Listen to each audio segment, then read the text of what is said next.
नमस्कार student.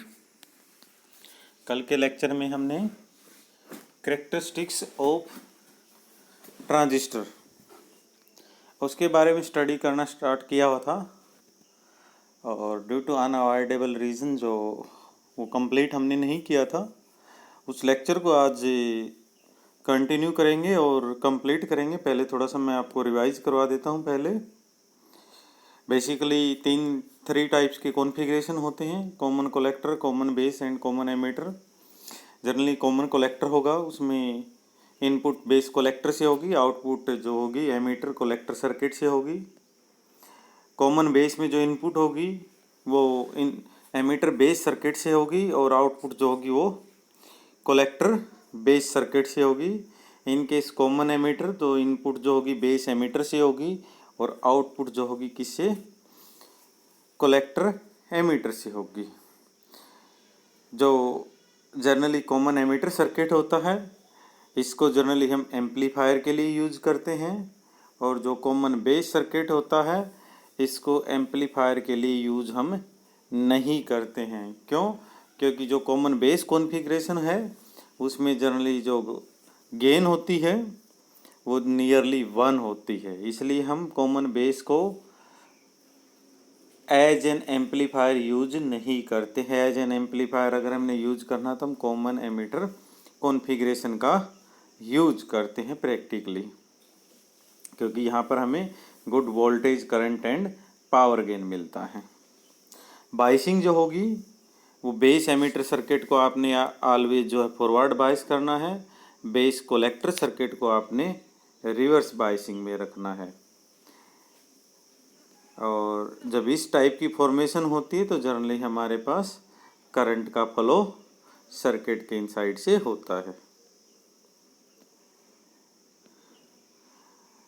Now generally अगर हम प्रैक्टिकली पर्पज से विजिबल करते हैं सिंपल से वे में, तो हमारे पास जो कॉन्फ़िगरेशन होगा कॉमन बेस कॉन्फ़िगरेशन इन ट्रांजिस्टर कैरेक्टरिस्टिक्स इस फॉर्मेशन का हमें मिलता है। इस केस में आपके पास ये जो है ये ट्रांजिस्टर है, यहाँ पर ये कलेक्टर है, ये आपके पास एमीटर है। जो इस सर्किट का करंट है वो इस फॉर्मेशन से मूव है और इस सर्किट का जो करंट है वो इस फॉर्मेशन से मूव होता है। ठीक है। से इनपुट वोल्टेज जो है उसको हमने कंसीडर किया है VEB। VEB का मतलब सिंपल से मीनिंग में आपने लेके चलना VEB। V का मतलब यहाँ पे वोल्टेज, E का मतलब एमीटर, B का मतलब यहाँ पर बेस। मतलब एमीटर बेस सर्किट के इनसाइड में जो वोल्टेज आपने अप्लाई की है उसको हमने कंसीडर क्या किया, VEB। और कलेक्टर बेस में जो हमने अप्लाई की है वोल्टेज उसको हमने कंसीडर किया VCB। जो करंट बेस के इनसाइड से फ्लो होगा उसको हमने से IB कंसीडर किया है। एमीटर के इनसाइड से जो करंट फ्लो होगा उसको IE कंसीडर किया है। कलेक्टर के इनसाइड से जो करंट का फ्लो होगा उसको हमने IC कंसीडर किया है। जनरली इसमें कुछ को मतलब अगर हम प्रैक्टिकली पर्पज से देखें तो जनरली यहाँ पर जो है एमीटर लगा होगा। सिमिलर केस यहाँ पर भी एमीटर लगा होगा, यहाँ पर मिली एमीटर होगा, यहाँ पर रिवर्स बाइसिंग में है तो यहाँ पर माइक्रो एमीटर लगा होगा। और यहाँ पर जो है सप्लाई भी समटाइम्स लगी होती, सप्लाई नहीं भी लगाते हैं तो यहाँ पर हम जो सप्लाई देते हैं उस सप्लाई के साथ में एक रियोस्टेट लगाते हैं। रियोस्टेट से जो वोल्टेज को हम कम या ज़्यादा यहाँ पर कर सकते हैं। ये it's very simple circuit for understanding. Similar case जो यहाँ पर रियोस्टेट होगा इस पार्ट में, एक रियोस्टेट यहाँ पर भी जनरली यूज करते हैं।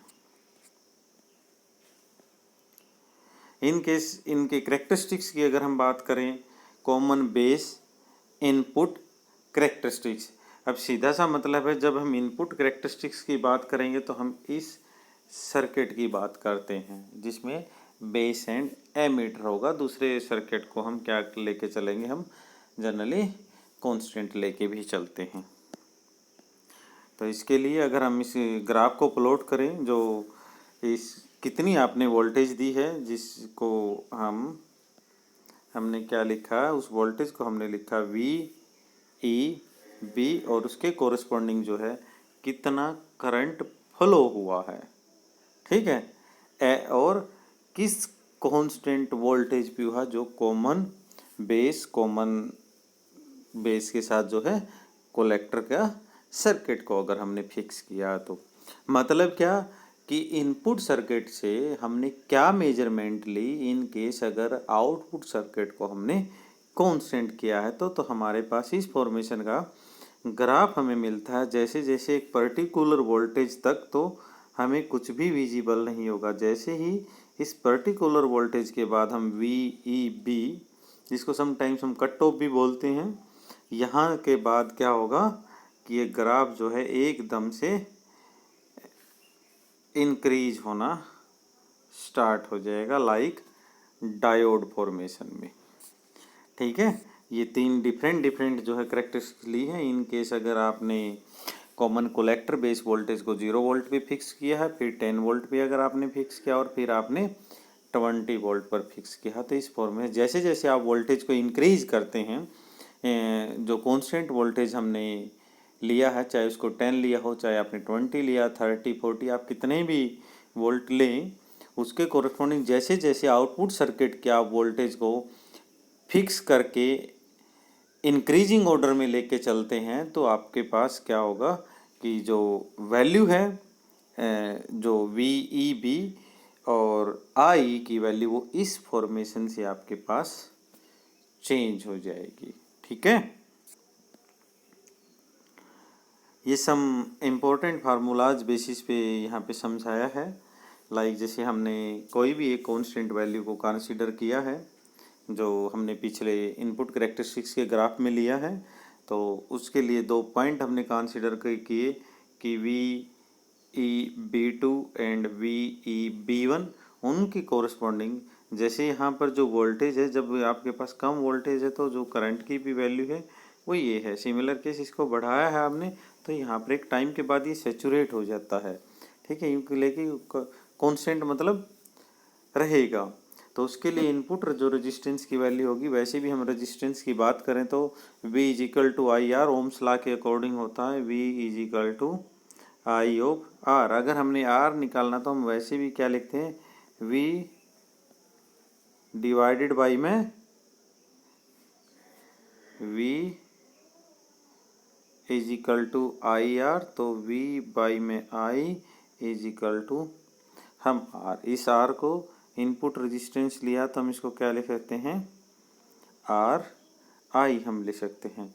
तो यहाँ पे इस ग्राफ के कोरस्पॉन्डिंग 2 डिफरेंट वैल्यू पे 2 डिफरेंट करंट की वैल्यूज हैं, तो इसका मतलब यहाँ पर चेंज इन वोल्टेज, यहाँ पर चेंज इन करंट, जिसको हमने delta V and delta I से दिखाया at V C B constant. V C B का मतलब कलेक्टर बेस वोल्टेज कॉन्स्टेंट, कोई भी कॉन्स्टेंट आप ले सकते हैं, चाहे हमने वो 0 वोल्ट वाली ले सकते हैं, आप 10 वोल्ट वाली को ले सकते हैं, या फिर 20 वोल्ट वाली को कंसीडर करके ले सकते हैं। तो यहाँ पे आपके इनपुट रेजिस्टेंस निकल के आ जाएगा। सिमिलर केस अगर आपने यहाँ पे amplification factor, voltage amplification factor निकालना है, तो इनपुट वर्सेस आउटपुट आपने लेनी है, ठीक है। तो इनपुट वर्सेस आउटपुट वोल्टेज का अगर आपने डिस्कस करना, तो किसी भी एक कांस्टेंट करंट की वैल्यू पे, ठीक है, 2 डिफरेंट वोल्टेज, जैसे से मान ले ये यहाँ पर ये जो ग्राफ है, ये आपको 10 वोल्ट आउटपुट की बार डिस्कस किया हमने, 10 वोल्ट लिया हो, ये आपने 20 वोल्ट लिया हो, ठीक है। तो इन दोनों का डिफरेंस, ठीक है, डिवाइडेड बाई में इन दोनों का आपके पास डिफरेंस, ठीक है। और ये आई आपने कांस्टेंट लेना है। इन केस अगर आपने ये निकाला था, इस कंडीशन में आपने जो एक फिक्स वैल्यू पे, इस फिक्स वैल्यू पे वी सी बी 10 20 0 जो भी आपने लिया है, उस पर डिफरेंट करंट एंड वोल्टेज की वैल्यू ली थी। अगर आप वोल्टेज एम्पलीफिकेशन फैक्टर की बात करते हैं, तो उस केस में आपके पास जो है ओनली वोल्टेज का डिस्कशन होगा, जो करंट होगा, करंट फिक्स होगा किसी फिक्स करंट की वैल्यू पे। जो हमने ये आउटपुट और इनपुट का जो ग्राफ हमने लिया था, उस ग्राफ की रेशो आपने फाइंड आउट करनी है। Now similar case, in case अगर आउटपुट करेक्टरिस्टिक्स की बात करें तो सीधा सा मतलब अगर हम आउटपुट करेक्टरिस्टिक्स की बात करेंगे तो आउटपुट ग्राफ का हम डिस्कस करेंगे। आउटपुट ग्राफ में आपके पास क्या है, कलेक्टर का करंट होगा और similar case collector base voltage होगी। कलेक्टर बेस वोल्टेज होगी, इट मीन्स आपके पास क्या होगा, जो करंट होगा, जो फर्स्ट सर्किट का करंट है, फर्स्ट सर्किट का मतलब जिसमें हमने एमीटर एंड बेस कंसीडर किया है, उस सर्किट की अगर हम बात करेंगे तो वो आपने कांस्टेंट लेके चलना होगा। लाइक जैसे करंट की वैल्यू स्टार्टिंग में 0 से स्टार्ट कर दी, एक बार 0 ले लिया, फिर उसकी मतलब कोई भी चेंज वैल्यू कर दी, से उसको E1 कह दिया, फिर से चेंज उसकी वैल्यू कर दी E2 कह दिया, फिर से चेंज कर दी तो E3 वैल्यू यहाँ पर हमने लिख दिया। तो उसके कोरस्पॉन्डिंग हमारे पास 3 टाइप के रीजन हमें मिलेंगे। एक एक्टिव रीजन होगा जिसमें हमें प्रॉपर जो है करेक्टरिस्टिक्स मिलेंगी, ठीक है। एक आपके पास सेचुरेशन रीजन होगा जो एक पर्टिकुलर वैल्यू के बाद जो है यूँ कह लिए पर्टिकुलर करंट की वैल्यू को कलेक्टर के इनसाइड से जो करंट फ्लो होगा उसकी वैल्यूज के बाद आपको क्या मिलेगा, ये कांस्टेंट मिलेगा, ठीक है। सिमिलर केस वोल्टेज को आप जैसे ही बढ़ाएंगे जनरली वो इस फॉर्मेशन से इंक्रीज करेगा। कट ऑफ रीजन में जनरली ये वैल्यू या यूँ कह लिए करंट का फ्लो यहाँ पे कोई शो हमें नहीं मिलेगा।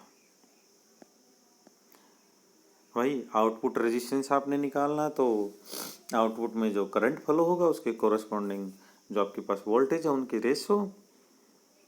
यहाँ पर आपने करंट एम्प्लीफिकेशन अगर फैक्टर निकालना है जिसको हम अल्फा इसी से लिखते हैं, तो दोनों करंट की आपने रेशो लेनी है कि लाइक जैसे पिछले ग्राफ में हमने डिस्कस किया था, मतलब आपने किसी पर्टिकुलर वैल्यू पे आपने वोल्टेज को फिक्स कर लेना और उसके कोरस्पॉन्डिंग आपने करंट का डिस्कस करना है, ठीक है। जैसे change in collector current divided by में चेंज इन एमीटर करंट, इन दोनों की जो रेशो निकल के आएगी वो आपके पास करंट एम्प्लीफिकेशन फैक्टर निकल के आए। मतलब आप इनपुट करेक्टरिस्टिक्स की बात करेंगे तो आप वोल्टेज एम्प्लीफिकेशन फैक्टर निकालेंगे, और आउटपुट करेक्टरिस्टिक्स की बात करते हैं तो उस केस में आपने करंट एम्प्लीफिकेशन फैक्टर यहाँ पर निकालना होता है। सिमिलरली कॉमन एमीटर कॉन्फ़िगरेशन की बात अगर हम करें तो यहाँ पर जो सर्किट है, सर्किट के इनसाइड में आपके पास जो है एमीटर क्या हो जाएगा, कॉमन हो जाएगा। जो आउटपुट करेक्टरिस्टिक्स मिलेंगी वो कलेक्टर एंड एमीटर के इनसाइड से मिलेंगी, और जो इनपुट करेक्टरिस्टिक्स मिलेंगी वो आपको बेस एमीटर के हिसाब से मिलेंगे, ठीक है। तो सारी चीज़ें लगभग इसमें सेम रहेंगी, बट आपने जो है सिम्बोलिकली जो डायग्रामेटिकली ये चीज़ जो है आपने चेंज कर देना है, ठीक है। वहाँ पर हमने बेस कॉमन लिया था, यहाँ पर हमने एमीटर को कॉमन लिया है। उन सभी के लिए सेम सारी चीज़ें चेंज कर देनी है। लाइक इनपुट वोल्टेज है, इनपुट वोल्टेज को VBE कंसीडर कर दिया, वहाँ पे हमने VEB कंसीडर किया था। करंट जो बेस के अंदर से करंट अब फ्लो होगा वहाँ पे करंट जो हम ले रहे थे वो एमीटर का करंट ले, बेस के इनसाइड से करंट होगा तो IB लेंगे, कलेक्टर के इनसाइड से लेंगे तो IC लेंगे, ठीक है। आउटपुट वोल्टेज का अगर हम डिस्कस करेंगे तो वो एमीटर एंड कलेक्टर वाली जो वोल्टेज होगी जिसको हम VCE लिखेंगे उसका हम डिस्कस करेंगे। वही इनपुट करेक्टरिस्टिक्स की अगर हम बात करते हैं तो इनपुट करेक्टरिस्टिक्स में आपने जो आउटपुट में वोल्टेज फ्लो होगी उस वोल्टेज फ्लो को एक एक फिक्स वैल्यू लेके चलना है, और आपने किसकी वैल्यू के बीच में ग्राफ निकालना, voltage versus current. Input characteristics तो वोल्टेज कौन सी होगी, VBE, यहाँ पर आपके पास वोल्टेज बने, उसमें जो हमारे पास कॉमन बेस ट्रांजिस्टर था उसके केस में क्या था कि ये 0 वोल्ट वाला ग्राफ सबसे नीचे आता था, फिर 10 वोल्ट का आता था, फिर 20 वोल्ट का आता था। यहाँ पे ग्राफ जो है स्लाइटली चेंज हो जाएगा। ये चेंज क्यों है, ये क्योंकि हमने यहाँ पे कॉमन जो क्वांटिटी है वो यहाँ पर चेंज कर दी है, क्योंकि कॉमन क्वांटिटी चेंज करने से बेसिकली उनकी डोपिंग भी चेंज हो जाएगी। जो हमने डिस्कस किया था कि बेस में कितनी डोपिंग होगी, एमीटर में कितनी डोपिंग लेके चलते हैं हम, कलेक्टर में कितनी डोपिंग लेके चलें, उसके कोरस्पॉन्डिंग जो flow of electron and hole according to PNP और NPN ट्रांजिस्टर जो है वो चेंज हो जाएगा। वो चेंज होने से आपके पास क्या हो जाएगी, करेक्टरिस्टिक्स जो आपके पास चेंज हो जाएंगी। एज यूजल जो करेक्टरिस्टिक्स हैं वो नियरली सिमिलर रहेंगे डायोड की करेक्टरिस्टिक्स के लिए, क्योंकि हमने एक ही सर्किट यहाँ पे हम कंसीडर करके चले, दूसरे को हमने कांस्टेंट लिया है। ठीक है, ये एक स्पेशल एग्जांपल लिया है लाइक सिलिकॉन का, यहाँ पे एग्जांपल लेके भी हमने डिस्कस किया है।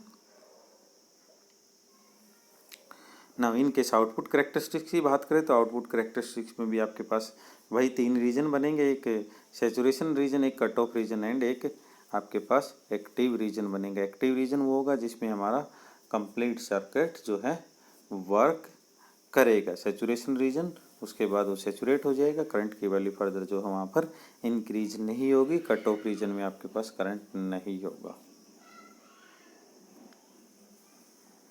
ठीक है, यहाँ पे डिटेल में भी लिखा है saturation region in which both are junction forward biasing, IC increase linearly with VC, cut off region where both junction are reverse bias, the IB is very small, essential no IC flow। IC flow का मतलब यहाँ पे current का flow नहीं होगा collector के inside से। सो जो कलेक्टर करंट इनिशियली या जो होगा क्या होगा, जीरो होगा आप जब तक वोल्टेज को बढ़ाते रहें। सिमिलर के एक्टिव रीजन में सारे काम करेंगे, मतलब पहला सर्किट आपका फॉरवर्ड बायस होगा, बाद वाला सर्किट जो होगा वो रिवर्स बायस होगा। पहले सर्किट का मतलब यहाँ पे बेस एमीटर जो जंक्शन होगा वो फॉरवर्ड बायसिंग रहेगा एंड बेस कलेक्टर जो जंक्शन होगा वो रिवर्स बायसिंग की तरह काम करेगा।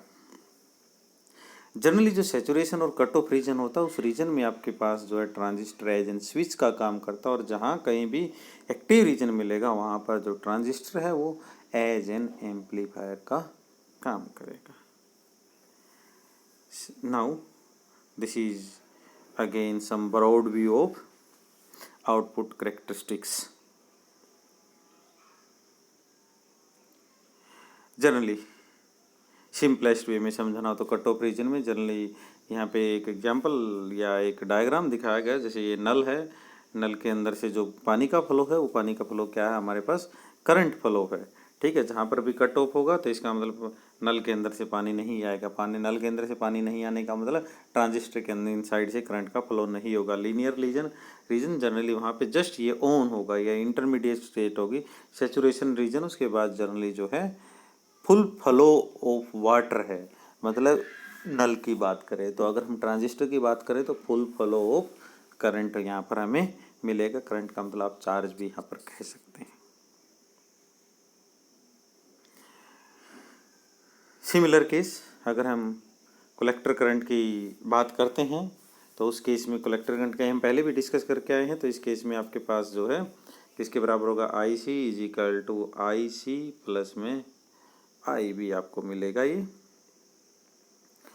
जनरली जो collector diode is reverse bias, so very few minority charge passes through the collector base junction which is actually constituted, इसको हम जो थोड़ा बहुत जो करंट हमें मिलता है माइक्रो एमीटर में जो करंट मिलता है उसको जनरली हम लीकेज करंट भी बोलते हैं।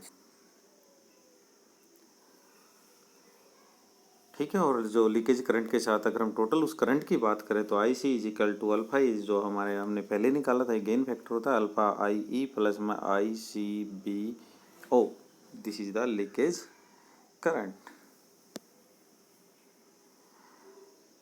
है ना, अगर आपने एम्पलीफिकेशन फैक्टर निकालना हो कलेक्टर में, यहाँ पे कलेक्टर का मैंने ज़्यादा डिस्कस नहीं किया क्योंकि जनरली हम यहाँ पे इसको इतना यूज नहीं करते हैं कॉमन कलेक्टर को।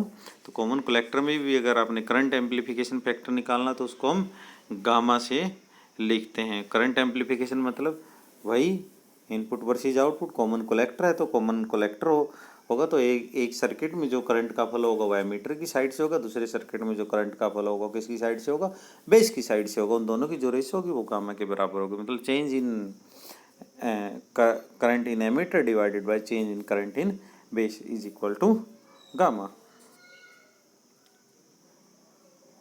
थैंक यू स्टूडेंट, इसमें हम इतना ही करेंगे, बाकी का डिस्कशन हम नेक्स्ट लेक्चर में करेंगे।